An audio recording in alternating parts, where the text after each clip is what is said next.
to prevent us from proceeding with our who were unleashed.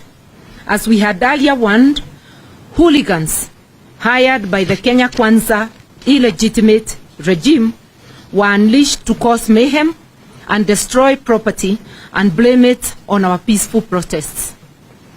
These hooligans, who we are aware were acting under the command of one Rigathi Gachagua and Moses Kuria, were identified and recruited at a meeting in Thika a few days ago. They were then ferried to Nairobi last night. They have beaten up innocent citizens going about their normal activities, stoned motorists and burnt vehicles in a vain attempt to make or to fulfill the prophecies of Kenya Kwanza, claiming that our demonstrations are not peaceful. Unfortunately, because of the mayhem, we were not able to present the critical petitions to the 4 offices as planned.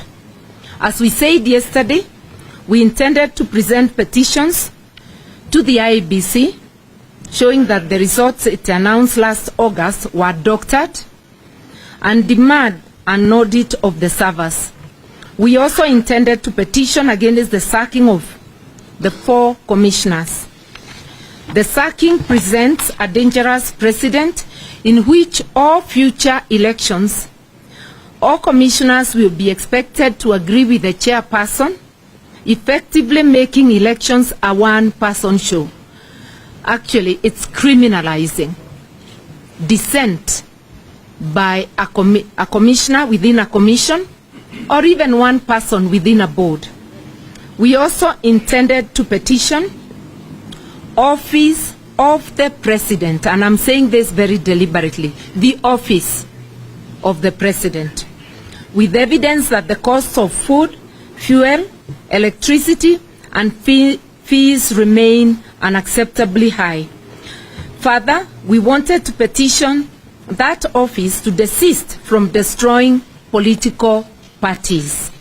And I've emphasized, because we are saying there is an illegitimate regime, we separate the office from persons. The third office we were to visit is the National Treasury, where we wanted to petition for the immediate release of all funds owed to counties and for the timely payment of salaries to all civil servants.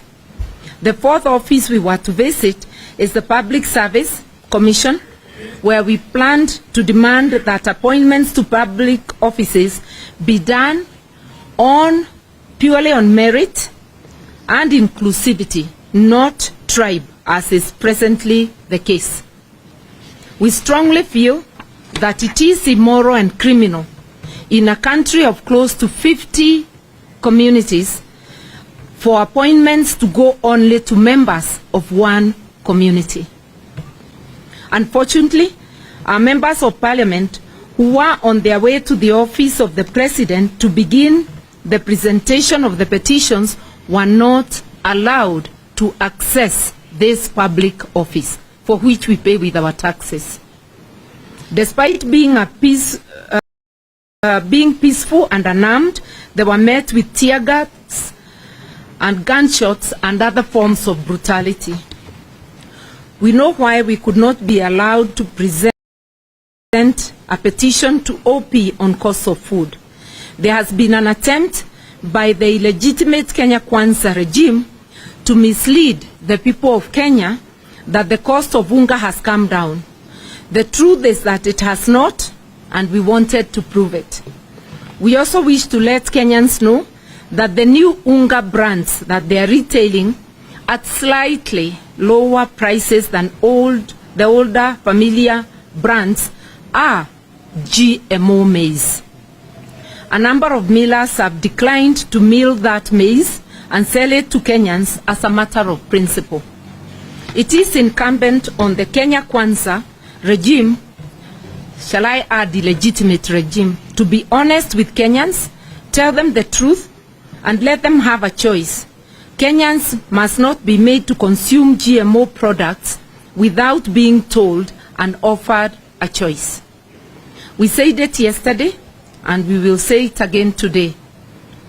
William Ruto and his illegitimate regime are making serious attempts to suspend our hard-won constitution, which we shall not allow. End of the statement.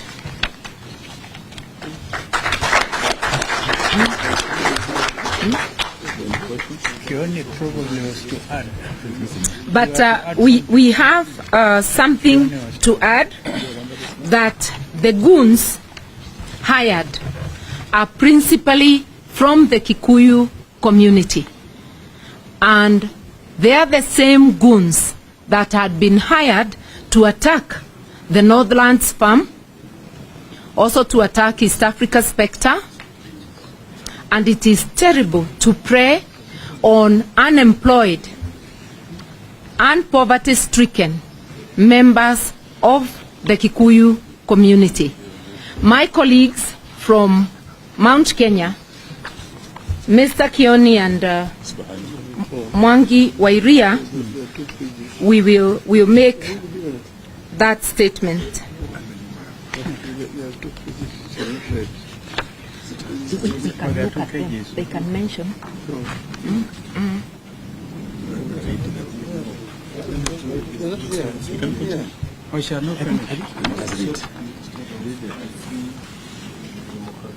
This one. Okay. I am told there is a page that was missing.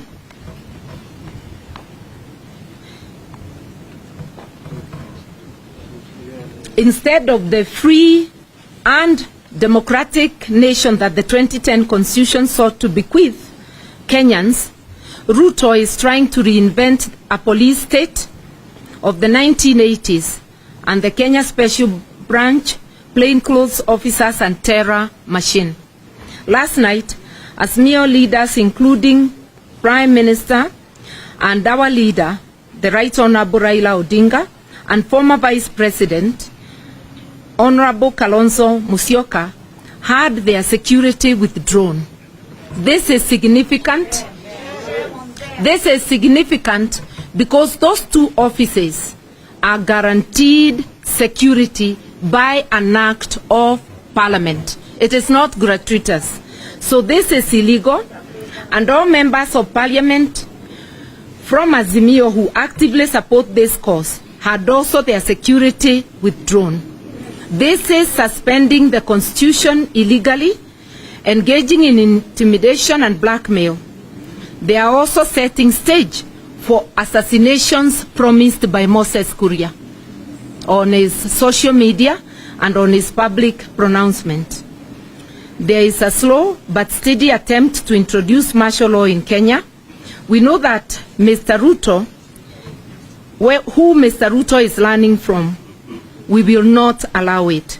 We will resist.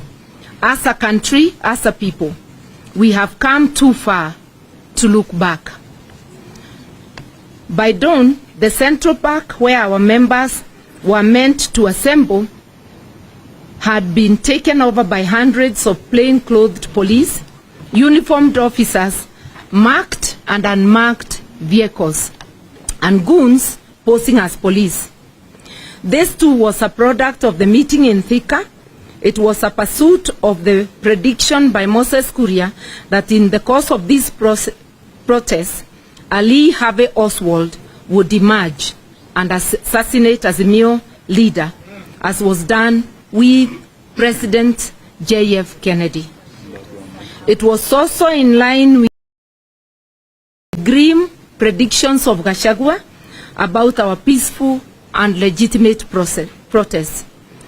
We have taken note of a very unfortunate trend in the use of hired goon against Azimio allies.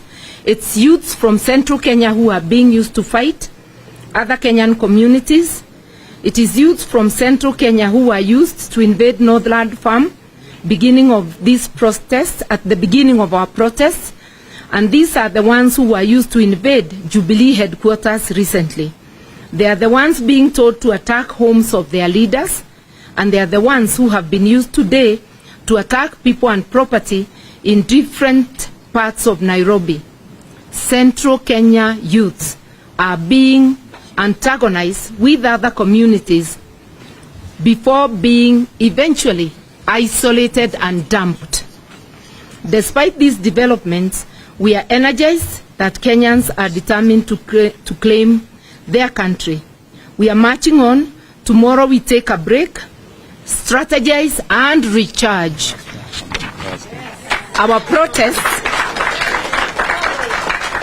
Our protests will resume on Thursday, the 4th of May. Same meeting, same offices, same petition, same people. And as I had indicated, my colleagues from Central Kenya may wish to comment on the misuse and abuse of youth from Central Kenya. Thank you very much. I'm standing here a bit disturbed because kwa Kiswahili nimesimama hapa nikiwa na masubuko kidogo, kwa sababu wakati tulipoenda kwa uchaguzi, tulienda kwa uchaguzi kama wa Kenya, tulipiga kula kama wa Kenya, na hakuna kula ambayo ilikuwa inaandikwa huyu ni Mjaluo amepiga kula, huyu ni Mkalenjin, ama huyu ni Mkikuyu, ama huyu ni Mkamba, na kula ikahesabiwa. Na baada ya kutangaza kula, hakuna kula ya Mjaluo ilitangazwa, ama ya Mkikuyu, ama ya kabila yoyote. Lakini mambo mageni imeibuka kule kwetu nyumbani. Kuna story ambayo imekuwa ikitumika kwa miaka. Kila wakati wa uchaguzi mambo ya ukabila inawekwa, kwa sababu watu wanajua kwamba wananchi wa kawaida ukiwaelezea mambo ya kabila nyingine ambayo hawaja kunywa chai pamoja, hata hawajuani, wataona kama wanyama, kwa sababu wao wanakanga kwa nyumba, wanachuna majani chai na wanachuna kahawa. Ukiwaambia mambo ya Mkalenjin, umuonyeshe Mkalenjin ni mnyama, anafikiri Mkalenjin ni mnyama, hata ana pembe. Ukimwambia Mjaluo anakuanga na miguu mitatu, wao wanasema huyo Mjaluo anakuanga na miguu mitatu na kucha, kwa sababu wao wako nyumbani na wao ni waaminifu. Hiyo story ndio imetumika kwa miaka. Kuna wakati sisi na Wakalenjin hatukuwa tunaonana. Story ilikuwa imeundwa, ya kwanza ilikuwa imeundwa sisi na Wajaluo wakati wa Kenyatta wa kwanza. Hiyo ikakuja ikadidimia kidogo, ikaundwa nyingine sisi na Wakale. Hiyo ikapona kidogo. Hii yetu na Wajaluo ikaanza kupona kidogo kwa sababu ya Raila na Uhuru, na uchaguzi kafanyika. Mambo ya ethnicity sasa imerudi baada ya uchaguzi. Huko nyumbani ukijulikana wewe unaunga Raila mkono, you are being profiled. Haiwezi endelea namna hiyo. Ile story ambayo imeletwa siku hizi, sisi tukiuliza mambo ya gharama ya maisha, wao wanaongea kuhusu Raila, na vile Raila ako Mjaluo. Sijui Raila kuwa Mjaluo na gharama ya maisha zinaingiliana aje, kwa sababu Raila basi ageuzwe, basi wampeleke mahali kwa hospitali, sijui ni India ama ni wapi, basi wamgeuze hiyo kabila yake, ama waseme basi Wajaluo wahamishwe Kenya kama Wajaluo sio watu. Iko shida kubwa, kwa sababu ile mikutano ambayo inafanywa ni ya kuongea, ni ya kuleta uhasama kati ya Wakikuyu na Wajaluo. Uhasama kati ya Wakalenjin na Wakikuyu sasa imeisha, kwa sababu walipiga kula pamoja. Na mimi ningependa kushukuru kabila hizi zingine zote. Huoni Mkalenjin ambaye anaingilia baba in a personal way. Huoni Mmasai ambaye anafanya hivyo. Na wale Wakalenjin, hata kama mimi si mkabila, rais wetu wa taifa, ni muite rais wa taifa, anatoka kwa Kalenjin. Lakini Wakikuyu kila wakiongea ni huyu mzee, kila wakiongea ni huyu mzee, ni hii kabila. Sasa Wakikuyu wao, viongozi wachache wa Wakikuyu, mnataka kabila zingine ziwekwe kwa magari na UN wawe pelekwe nje ya Kenya ama namna gani? Hiyo kitu mimi nataka kuambia hata rais wa taifa, hiyo ni kitu ambacho anastahili kukomesha.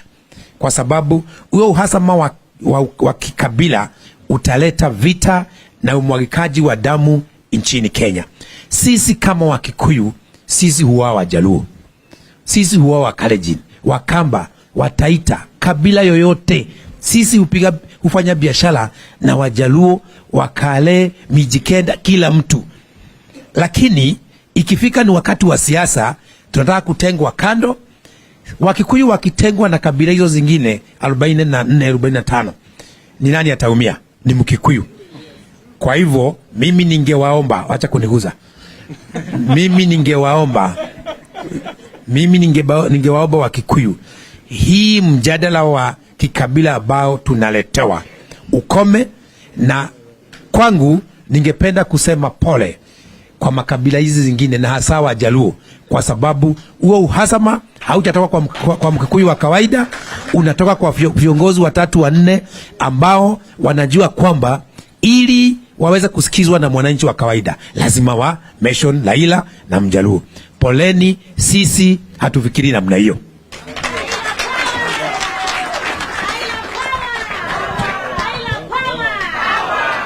Tarehe 26 mwezi wa 3, viongozi walikutana kwa Moses Kuria. Kati ya wao viongozi ilikuwako Ichung'wa, ilikuwako Didi Nyoro, na sasa wamepata mpango ya kando ya Kanini Kega na Sabina. Kiongozi wa hii squad ni Rigathi Gachagua.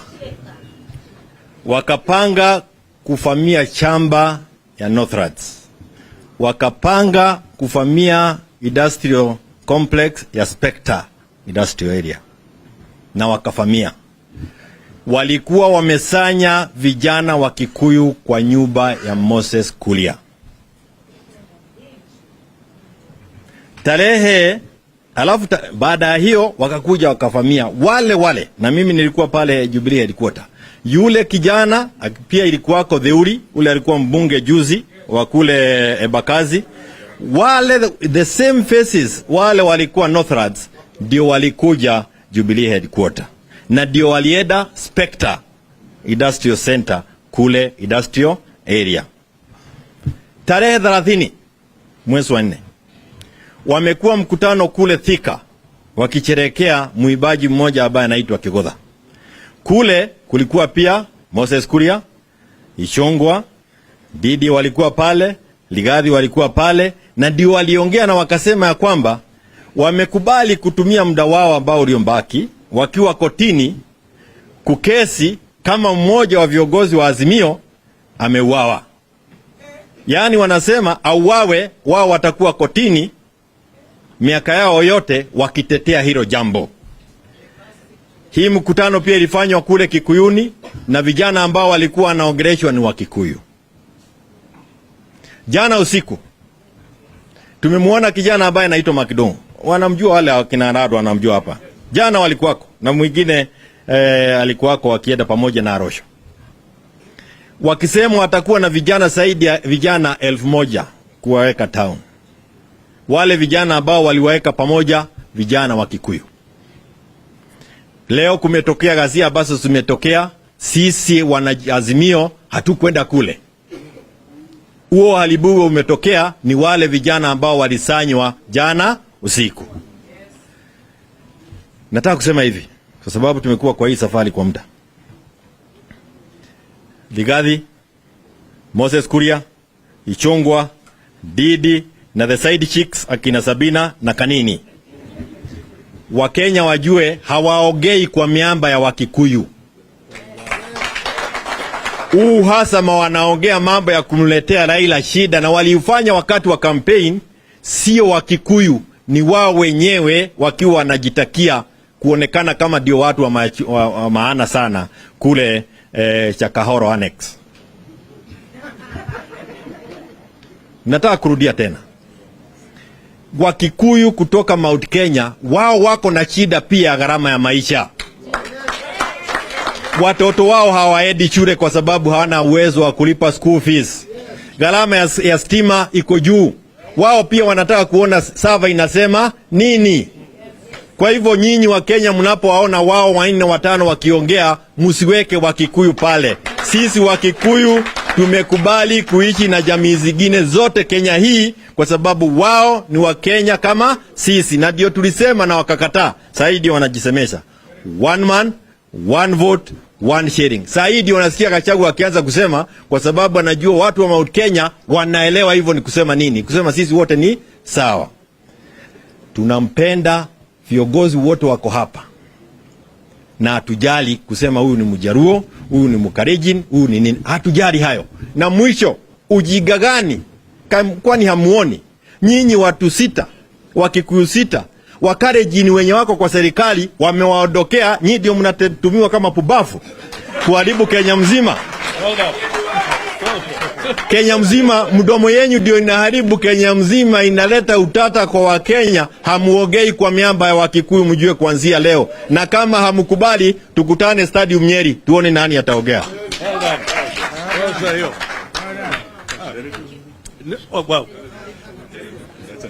No, unless you really want to hear it in English, but all we are saying, these 5 or 7, 6 individuals do not represent the views of the Kikuyu community. These are 5 individuals whose leadership credentials are in doubt and who want to paint the Kikuyu community in bad light. And we want to say to the whole republic and to the international community that these fellows do not represent the views of the community of Kikuyu. Asanteni sana.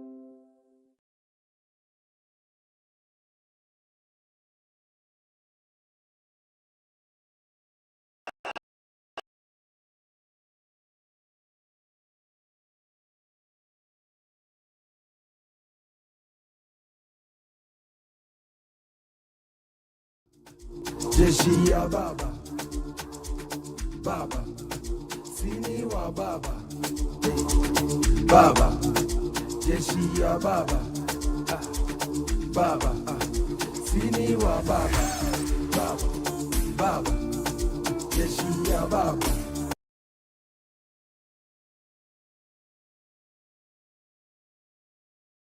baba, baba.